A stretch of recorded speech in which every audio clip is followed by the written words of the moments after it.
Hello everyone. जैसा कि आपको मालूम है कि एचएमआरसी ने एमटीडी रूल्स अप्लाई कर दिए हैं।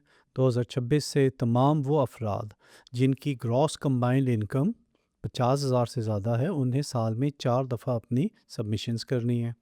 इसका मतलब ये है कि अगर आप सोल ट्रेडर हैं और फॉर एग्जांपल आपकी प्रॉपर्टी इनकम भी है, अगर आपकी सेल्स फ्रॉम सोल ट्रेडर और प्रॉपर्टी का रेंट जो आपको मिल रहा है वो दोनों जमा करके 50,000 से ज़्यादा बन जाते हैं, तो आपने साल में 4 दफ़ा फाइलिंग करनी है। अगले साल ये थ्रेशोल्ड 50,000 का 30,000 पे आ जाएगा और फॉलोइंग ईयर ये 20,000 पे आ जाएगा। अब हम ये देखते हैं कि रिकॉर्ड कीपिंग से मुराद क्या है। देखिए, अगर आप अभी भी पेपर रसीट्स रख रहे हैं, दराज में रख रहे हैं या किसी डब्बे के अंदर रख रहे हैं, ये मना नहीं है, आप फिर भी रख सकते हैं, मगर उसके अंदर से प्रॉब्लम ये है कि दराज में रखी गई पेपर की रसीद is not a digital record. अब आपने अपना रिकॉर्ड स्कैन करना है, आपने उसको स्टोर करना है और रिक्वायर्ड आपने एचएमआरसी को फाइल भी करना है। It should be accurate. आपको सॉफ्टवेयर यूज़ करना पड़ेगा। पेपर रसीदों के साथ या पेपर रिकॉर्ड के साथ बारहा ये प्रॉब्लम होता है कि आपने रसीदें रखी, भूल गए, मिस हो गई, रसीदें जो हैं वो फेड अप हो गई, वो पढ़ी नहीं जा रही, जिसकी वजह से आप जब अपनी टैक्स रिटर्न्स करते हैं तो उन टैक्स रिटर्न्स के अंदर वो रसीदें, वो इनकम या एक्सपेंसेस फुली इंक्लूड नहीं होते, जिसकी वजह से आपकी या तो प्रॉफिट ज़्यादा हो जाएगा या प्रॉफिट कम हो जाएगा, जिसके नतीजे में आपके टैक्स बिल के ऊपर यकीनन इम्पैक्ट पड़ेगा। एमटीडी का मकसद ये है कि आप तमाम अपने रिकॉर्ड्स जो डिजिटल रखेंगे, आप अपलोड करेंगे सॉफ्टवेयर पे, सॉफ्टवेयर जो है टैक्स के साथ फाइल कर देगा।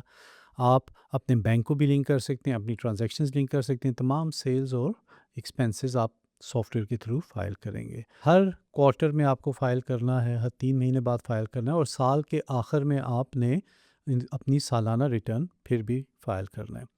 अगर आपके रिकॉर्ड के अंदर प्रॉब्लम होती है, आपकी रसीदें कंप्लीट नहीं हैं, तो इसके नतीजे में टैक्स ऑफिस ना सिर्फ इंक्वायरी स्टार्ट कर सकते हैं, बल्कि आपको एडिशनल टैक्स पेनल्टीज़ और इंटरेस्ट भी लगा सकता है।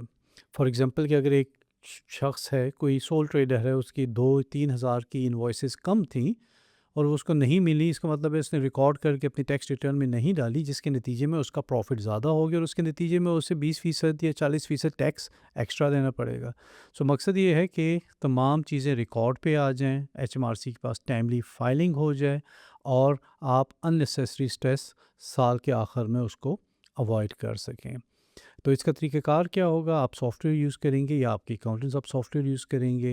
रिसीट्स की तस्वीर और डाटा जो है वो सॉफ्टवेयर में अपडेट किया जाएगा। हर 3 महीने बाद आप कंफर्म करके उसको टैक्स ऑफिस के साथ फ़ाइल करेंगे और साल के आखिर में जो डाटा आप ऑलरेडी फ़ाइल कर चुके हैं उसको कंपाइल करके एनी डिफरेंशियल आप उसके अंदर ऐड करेंगे और फाइलिंग हो जाएगी। याद रखिएगा कि पेपर रसीट्स प्रॉब्लम नहीं है, बट अगर आप डिजिटल रिकॉर्ड्स कीपिंग नहीं करते वो प्रॉब्लम होगा, क्योंकि अब digital record keeping is a mandatory requirement. Thank you.